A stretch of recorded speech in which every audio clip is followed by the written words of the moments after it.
আপনারা দেখেছেন আমরা এসেছিলাম 2009 সালের 25 এবং 26 ফেব্রুয়ারি ঢাকার পিলখানা তৎকালীন বিডিআর নামের যে প্রতিষ্ঠান তার সদর দপ্তর, সেখানে নৃশংসভাবে আমাদের প্রিয় দেশের 57 জন চৌকস দেশপ্রেমিক কমিটেড সেনা অফিসারকে হত্যা করা হয়েছিল।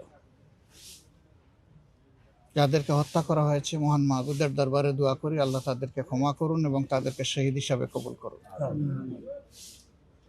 এই দিনটি ছিল জাতির বিরুদ্ধে একটা গভীর ষড়যন্ত্রের দিন, এবং যাদেরকে এখানে হত্যা করা হয়েছে আগে থেকে পরিকল্পিতভাবেই তাদেরকে এখানে পোস্টিং দেওয়া হয়েছিল।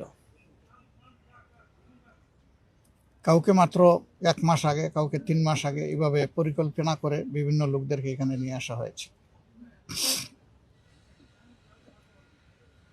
কারাই হত্যাকাণ্ড ঘটালো জাতির সামনে এখনো পুরা খুলাসা হলো না বিষয়টা। তখন 2টা তদন্ত কমিশন গঠন হয়েছিল, একটা সেনাবাহিনীর পক্ষ থেকে আর একটা তখনকার ফ্যাসিস্ট সরকারের পক্ষ থেকে।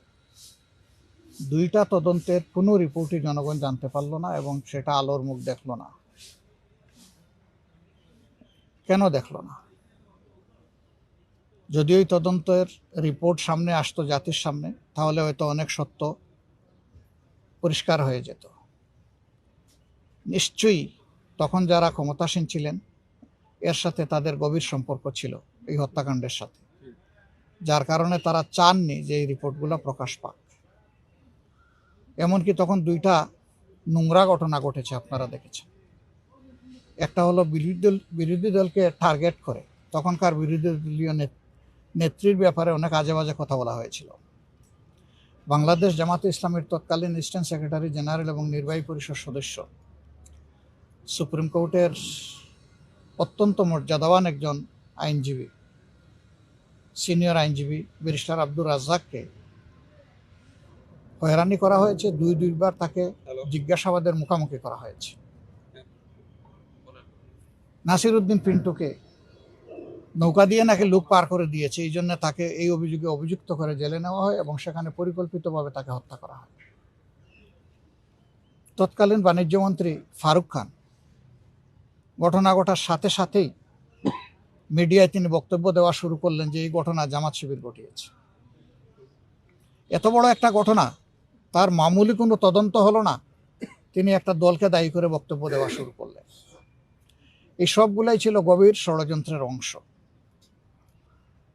পরবর্তী পর্যায়ে বর্তমান সরকারের আগে যে ইন্টারিম গভর্নমেন্ট ছিল, এই ইন্টারিম গভর্নমেন্টের পক্ষ থেকে একটা তদন্ত কমিশন করা হয়েছিল। সেই রিপোর্টও কিন্তু জাতির সামনে আসেনি পুরোপুরি। আসলে আমরা বুঝতে পারবো সত্য আংশিক উঠে এসেছে নাকি আংশিক চাপা পড়েছে। আজকে আমার একটা স্ট্যাটাস হয়তো আপনারা লক্ষ্য করবেন, আমি বলেছি আংশিক সত্য উঠে এসেছে। কেন আংশিক বললাম? যেহেতু পুরা রিপোর্ট আমাদের সামনে আসে নাই। পুরা রিপোর্ট আসলে আমরা বলতে পারবো যে এটা আংশিক না পূর্ণাঙ্গ, সত্যটা উঠে এসেছে কিনা। খুনের নেপথ্যের কারিগর যারা ছিল, পরিকল্পনাকারী ছিল, ষড়যন্ত্রকারী ছিল, যারা তাদেরকে উৎসাহ জুগিয়েছে এবং যারা এই হত্যাকাণ্ড সংগঠিত করেছে, আমরা মনে করি তারা সকলেই সমানভাবে দোষী। এদের সবাইকে অবশ্যই বিচারের আওতায় আনতে হবে। যদি এই সরকার বিচারের আওতায় আনতে পারে, তাহলে এই জাতির কিছু দায় মুক্তি হবে, দায় মোচন হবে। যদি এই সরকার না আনতে পারে, তাহলে এটা সরকারের চরম ব্যর্থতা হিসেবে পরিগণিত হবে। আমরা আশা করি সরকার তাদের দায়িত্ব সঠিকভাবে পালন করবে। এর পাশাপাশি আরও যত হত্যাকাণ্ড হয়েছে, সবগুলো হত্যাকাণ্ডেরই বিচার হওয়া উচিত। ওই সময় ঠান্ডা মাথায় পরিকল্পিতভাবে যে হত্যাকাণ্ডগুলো ঘটানো হয়েছে, ফাঁসির নামেই হোক আর যে নামে হোক, সেগুলোরও বিচার হওয়া উচিত। সর্বশেষ উসমান হাদি, সে দেশের পক্ষে একটা শক্ত ভয়েস ছিল। 2টা জিনিস সে কোনোভাবেই মেনে নিতে পারত না, একটি আধিপত্যবাদ আর একটি হচ্ছে বৈষম্য। এই 2টির বিরুদ্ধে তার অবস্থান ছিল স্পষ্ট। এই জন্য তাকে খুন করা হয়েছে পরিকল্পিতভাবে, স্পষ্ট দিবালোকে গুলি করে, রাজপথে, কোনো চূড়া গলিতে নয়, অন্ধকার গলিতে নয়, রাতের বেলা নয়। কিন্তু আজ পর্যন্ত হাদি হত্যাকাণ্ডের পুরো রহস্য জাতি জানতে পারল না। আমরা চাই যদি এই বিচারগুলো হয় তাহলে আগামীতে এ ধরনের অপকর্ম করার দুঃসাহস আর কেউ দেখাবে না। আপনারা নিশ্চয়ই জানেন আমাদের মহান মুক্তিযুদ্ধের সময় এত সেনা অফিসার মারা যান, 2টা বিশ্বযুদ্ধ হয়েছে, একদিনে কোথাও এত সেনা অফিসারকে খুন করা হয়নি। এটা ছিল দুনিয়ায় আনপ্রেসিডেন্টেড।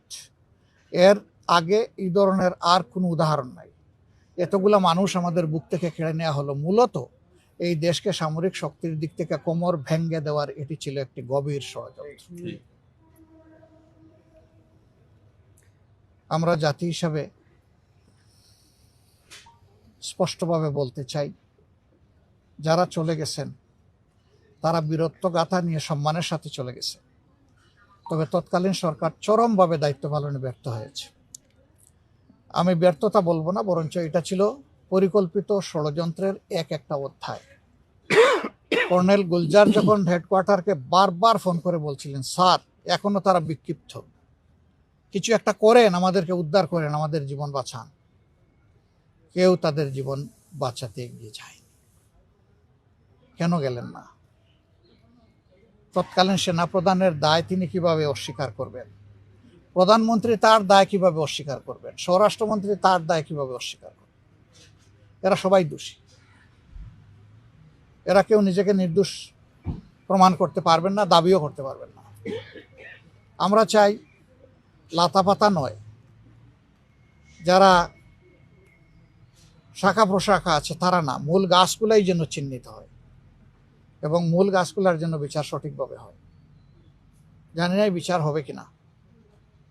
আমাদের প্রত্যাশা ছিল এই দেশ সেবার সুযোগ আমরা পেলে কোনো আপোষ করব না, এই ব্যাপারে আমরা ঠিক বিচার করব। আমরা ন্যায় বিচারের সংস্কৃতি চালু করতে চাই, তবে প্রতিহিংসার কোনো রাজনীতি আমরা চালু করতে চাই না। প্রতিহিংসার ন্যায় বিচার ভিন্ন ভিন্ন জিনিস। প্রতিহিংসা পরায়ণ হয়ে বিচারের নামে যা করা হয় তা ঠান্ডা মাথার হত্যাকাণ্ড হয় অথবা শাস্তি দেওয়া হয়। আমরা ওটা চাই না। আমরা চাই ন্যায় বিচারটাই নিশ্চিত হোক, কেউ নির্দোষ হলে নির্দোষ হয়ে যাবে বিচারের মাধ্যমে, আর যারা সত্যিকারের দোষী তারা যেন তাদের পাওনাটা পায়, তাদের শাস্তিটা পায়। আমরা এই সমস্ত শহীদানের আত্মার মাগফিরাত কামনা করছি, দোয়া করছি আল্লাহ তাআলা তাদের আপনজন প্রিয়জনকে সবরে জামিল দান করুন এবং এই বীরদের তাদের ত্যাগের ইতিহাস ধরে বাংলাদেশে আরো বেশি বেশি করে আল্লাহ তাআলা বীর পয়দা করে দেন, সেই দোয়া আমরা করি। বিশেষ করে আমাদের যুব সমাজকে সজাগ থাকতে হবে। আমাদের প্রিয় স্বাধীনতা সার্বভৌমত্ব কোথাও যেন হারিয়ে না যায়, কেউ যেন আমাদের ঘাড়ের উপরে প্রভু হয়ে বসতে না পারে। আমাদের বন্ধু থাকবে সর্বত্র, প্রভু মানব শুধু একজনকে, তিনি হচ্ছেন আল্লাহ রাব্বুল আলামিন, আর কাউকে আমরা প্রভু মানব না। আল্লাহ তাআলা আমাদের দেশের উপর শান্তি নাজিল করুন, তার রহমত নাজিল করুন।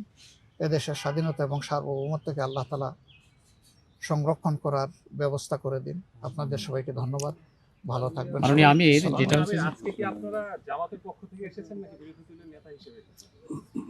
আমি তো আলাদা না, এখন অবিভাজ্য সত্তা, 2 in 1। মাননীয় আমির, যেটা হচ্ছে যে শহীদ পরিবারের অনেকে দাবি জানিয়েছেন যে এই যে শহীদ দিবসটি এটি ঘ শ্রেণীতে আছে, এটিকে মানে ক শ্রেণীতে উন্নীত করার দাবি জানিয়েছেন এবং একই সাথে যারা শহীদ হয়েছেন তাদের অনেকে মৃত্যু পরবর্তী পদোন্নতি দিয়ে তাদেরকে করা হয়, সেই দাবিটাও তারা জানিয়েছেন। আপনারা কি এই দাবির সাথে একমত কিনা, সরকারের কাছে দাবি জানাবেন কিনা? তারা যা বলেছেন যথার্থ বলেছেন। এই দাবি তাদেরকে করতে হলো কেন? এটাই তো দুঃখের বিষয়। এটা তো সরকারের নৈতিক দায়িত্ব, সরকার নিজে থেকে এটা করবে। আমাদের দাবি হচ্ছে যে শহীদ সেনা দিবস ঘোষণা করতে হবে, এই দিবসটাকে আনুষ্ঠানিকভাবে রাষ্ট্রীয়ভাবে এবং প্রথম শ্রেণীর মর্যাদা দিয়েই করতে হবে। আর এই দুঃখী পরিবারগুলা এই জাতির জন্য সম্পদ হিসাবে সম্মানটা পায়, আমরা সেটা সর্বক্ষেত্রে আশা করব, দাবি করব। Thank you.